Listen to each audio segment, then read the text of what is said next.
Yo, do you believe that there was a time period in history where giants actually roamed the earth? If so, you're not alone.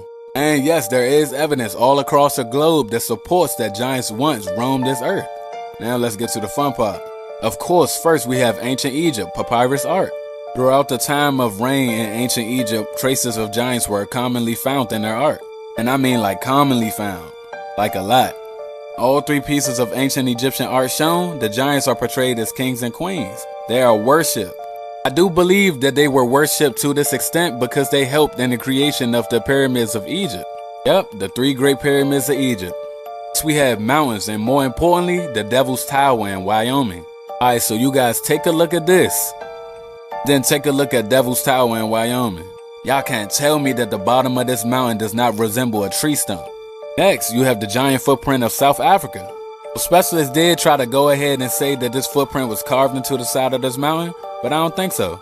Even if y'all think so, explain this. Throughout the last 10 years, we have made a great amount of discoveries pertaining to the skeletons of giants.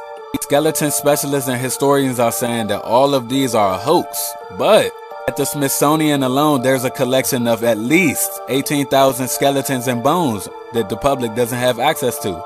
This type of stuff always brings me back to the same thing. Could they possibly be hiding from us and why? One thing I do know is whether we are talking about fallen angels or Nephilims or regular giants who roamed the earth during ancient time periods, giants existed and they played a huge part in our civilization during those early time periods, especially during the construction of the 3 great pyramids. Of course, at Easter Island as well. I believe that the Moai was created to honor and praise the gods, the giants. And I promise y'all I could go on, but I'ma stop. Let me know if y'all want a part 2 though. And let me know what y'all think in the comments. Love y'all.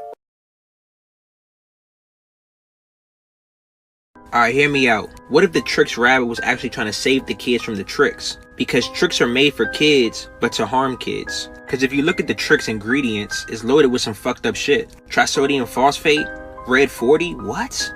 Red 40 is linked to allergies, migraines, and mental disorders in children. In fucking children, bruh. And that's who tricks are for. Children. Trisodium phosphate is a fucking degreaser, bruh. A stain remover, bruh. What the fuck? The warning labels on this shit will tell you to keep it out of reach of children, bruh. Bro, it's telling you to call poison control if you come in contact with this shit, bro. So why the fuck would they want kids to eat it, bro? That rabbit was a fucking hero. Everyone understands how the solar system works, right? So, the sun. Here's the sun, right? The lines show what's going on. The sun's going 500,000 miles per hour, or Mach 88, 88 times the speed of sound. So, if the sun is going Mach 88 through space, and we're chasing the sun, orbiting it, right? Like this. Just look at the lines, it shows what's going on. That's how you use points of reference. Anyway, so if the sun, if we're doing that, if we're going 88 times the speed of sound through space, I wonder how many miles we travel a year. Oh wait, I googled it. 4.4 billion miles. Right. Wow. But the stars align in the same spot every year, once a year. So if I go out tonight and take a picture of the stars, right? And then I wait a whole year, I wait 365 days, I go out the same day, as long as it's clear skies and I can see the stars, and I take the picture of the same spot in the sky, the same stars will be there. So that's what you've got to understand about this. And also, you understand, we're doing this, and all the other stars are apparently doing that too. They're all going different directions from the Big Bang, you know, from when that thing happened.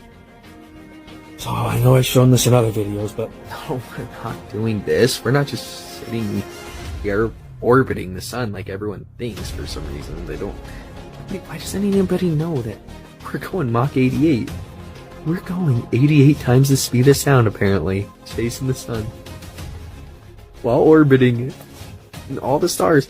Have you ever thought about it? Think about this. I was doing a lot of thinking, and like I always do. And yeah, no, that doesn't make any sense. Because what about the Little Dipper and the Big Dipper? Can they always stay in the same shape if they're moving too, like we're moving? And how come they always are they end up in the same spot once a year every year? If you just take the time from one point, if you go out tonight and then the next year you go out the same day, how does this work? How do they make it make sense on a globe model? Seriously, I don't understand how they ever convinced me we were on a globe. Like, I'm thinking here, so if the ISS is traveling 17,500 miles an hour, and then people get on and off it, right? Like, they fly up there and they say, oh, I'm on the ISS, we're doing a mission today, woo-doo-doo-doo-doo. How did they catch that thing? 17,500... Let's think, how fast is the fastest plane? That Blackbird that's super thin, you know, that one? How fast is that plane? Guess what? It's only like, it's less than 2,500 miles an hour. This is really just hurting my head to think every day like this. Please, someone think with me. Let's do some thinking in the comments. Follow the page. You as much as possible, but it is going to bother you because you're human, and I was human. I am human still. But I was just referring to myself in the past.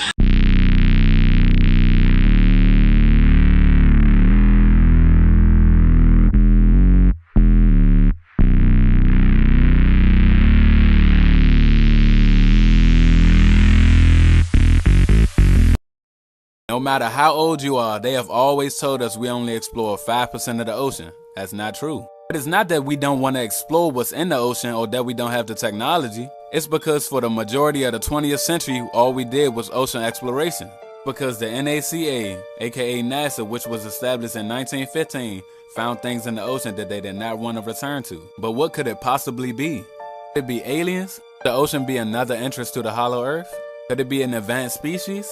Or could it be dangerous animals that we just do not have enough information on to study? Either way, with the world being made up of 70% water, there's room for everything I just said to be true. But one thing for sure though, there have been a number of UFO reportings recently, especially around the Pacific Ocean. Here I'm going to show y'all video footage from the USS Omaha that was sitting on the coast of California in the Pacific when it encountered a UFO. In this video, you can see the unidentified object floating over the Pacific Ocean moments before it plunges underneath.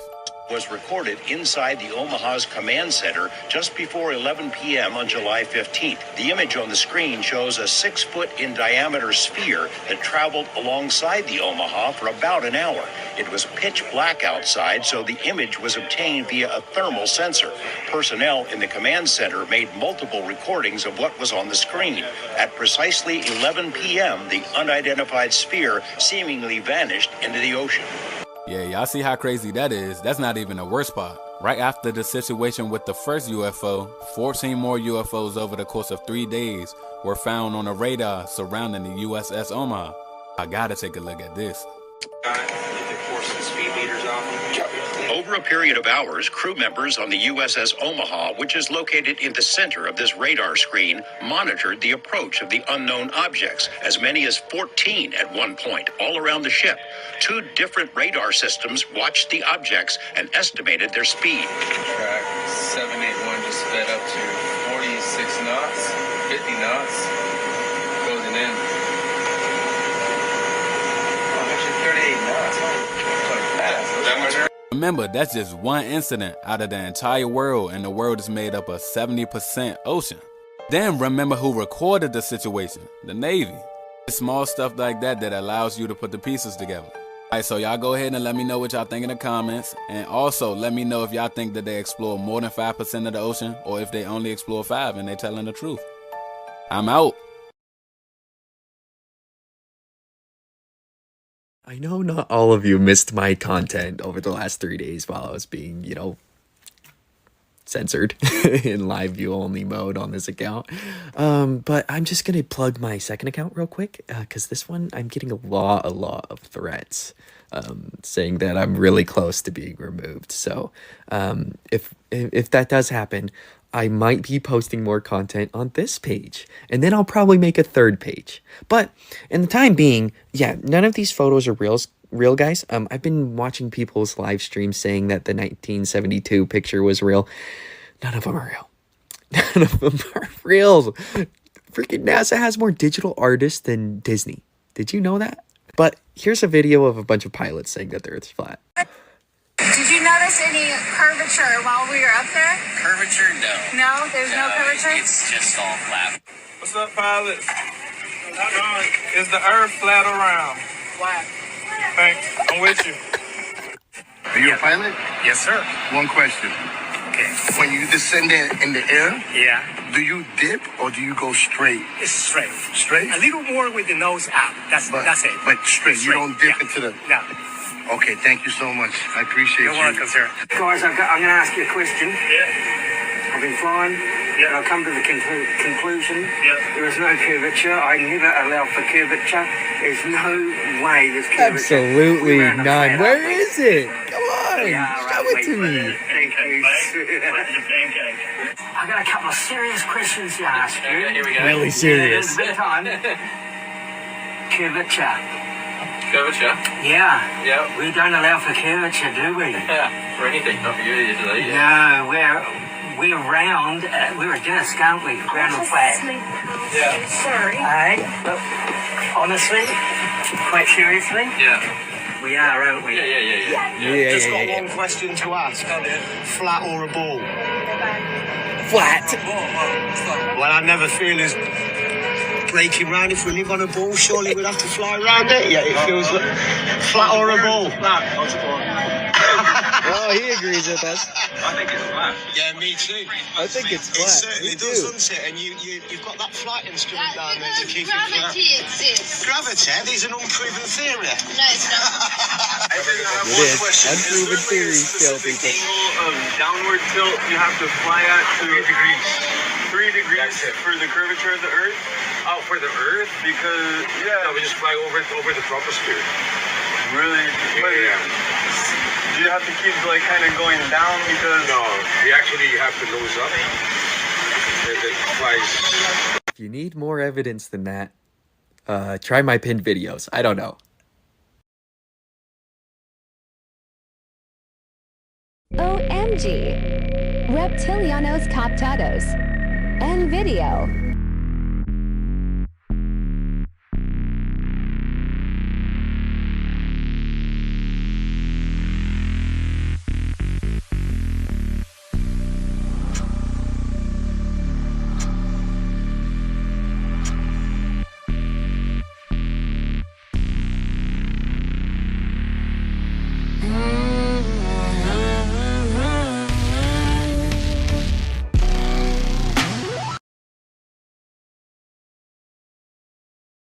Yo, so I'm gonna show y'all a video of Dick Gregory explaining in great detail the assassination of Malcolm X. But before I do that, I'm gonna give y'all a bit of background information so everything can make sense.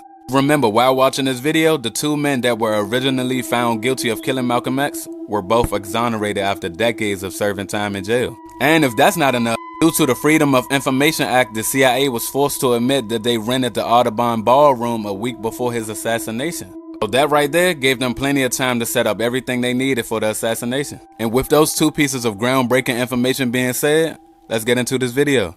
Black folks that they got to kill Malcolm, Malcolm was standing on a stage like I am.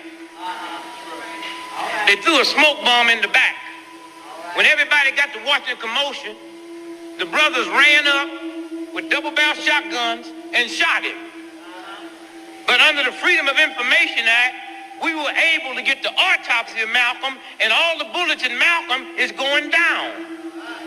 Now, I can't stand on this stage and y'all down there pointing up, which means the government have such a low view of those black folks that would do it. They didn't even give them real bullets. They gave them blanks. Malcolm was shot from the ceiling top. And also under the Freedom of Information, the CIA have been forced to admit that they rented the Audubon Ballroom a week before. And that's when they went in there and tore them walls out and put them guns in the wall and shot him from a downward projection. That's what this game is about. Yo, that's part 2 100% gonna show y'all that he was not killed by who y'all think he was killed by. Malcolm X was indeed set up. Let's get into it. If y'all go back to the speech about Dick Gregory in part 1, you're gonna hear him mention two men run up with sawed-off shotguns and shoot Malcolm X. But like he mentioned in the interview and like what actually happened, that was not the case. The two men who apparently ran up and shot Malcolm X were exonerated from all charges. The two men are named Muhammad Aziz and Khalil Islam. So again, if these two men were exonerated, proven innocent, then who actually killed Malcolm X? Which brings me to my next point. Just a week after the two men were exonerated from charges dealing with Malcolm X's death, Malika Shabazz, along with the rest of the family of Malcolm X, decided that they want to reinvestigate the connection between the feds or the CIA with his death. So the day that the two men were exonerated from all charges dealing with Malcolm X, again, Malika Shabazz and her family heavily pursued the reinvestigation of the connection with the feds and her dad's death.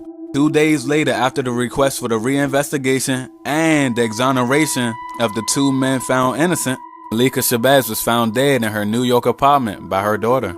Medical examiners said that she died from natural causes, but we all know how that go. It's just so crazy that once she requested a reinvestigation with the connection between the CIA and her father's death, that 2 days later she dies from natural causes.